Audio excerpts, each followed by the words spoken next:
à un ami. Mais moi, j'ai dû grandir souffrant et solitaire, sans même avoir un Dieu pour ami sur la terre. Et qu'importait alors à mon cœur révolté, pour des malheurs présents, sa future bonté. Mes regards étonnés sur la terrestre rive cherchaient, mais vainement, sa justice tardive. La justice d'un Dieu doit être de tout temps. À toute heure, en tout lieu, en signe éclatant, et terrible à l'ami, et favorable au juste, elle doit témoigner de sa présence auguste. Et pourtant je voyais sous la main du puissant se lamenter le faible et gémir l'innocent. La sainte liberté râler son agonie sous le fer dont les rois arment leur tyrannie. Et la tendre colombe, emblème de l'amour, expirer dans son nid sous le bec du vautour. Je voyais l'homme, ô honte, ô turpitude humaine, qui me navrait le cœur de mépris de haine, trafiquant de son frère et vendant ses labeurs, s'engraisser de sa graisse et boire ses sueurs. Et le ciel cependant demeurait impassible. À nos mots, m'écriai-je, es-tu donc insensible? Ô Dieu bon, Dieu puissant, que veut dire ceci? Nous devais-tu créer pourtant jouer ainsi? Les méchants seraient-ils les fils de tes caresses?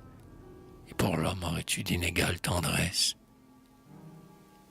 Mais prêt à blasphémer, une voix dans mon cœur m'a dit, tais-toi, regarde et bénis le Seigneur. Ami zélé du faible et défenseur du juste, contre l'arbre orgueilleux, il prend soin de l'arbuste. Sur le sommet des monts, pour l'insecte et l'oiseau, dans le sein de la fleur sa main verse un peu d'eau. Et de la blonde aurore à l'herbe des collines, il les répand la rosée en perles cristallines. Il donne aux fleurs leur calme et leur lit sablonneux, aux ramiers le duvet de leur nid cotonneux.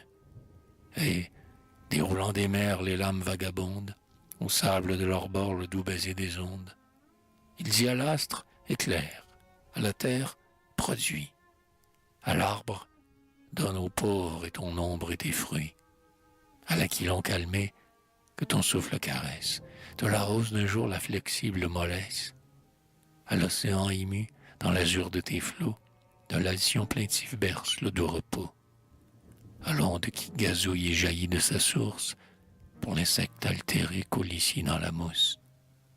C'est lui qui donne à l'heure où nous sentons la mort, une espérance au bon, au méchant un remords. Sa voix sait consoler tous ceux qui souffrent et pleurent. Il a du mendiant le pain et la demeure, et du grand qu'on vénère à l'humble humilié. Dans sa tendresse immense, il n'a rien oublié.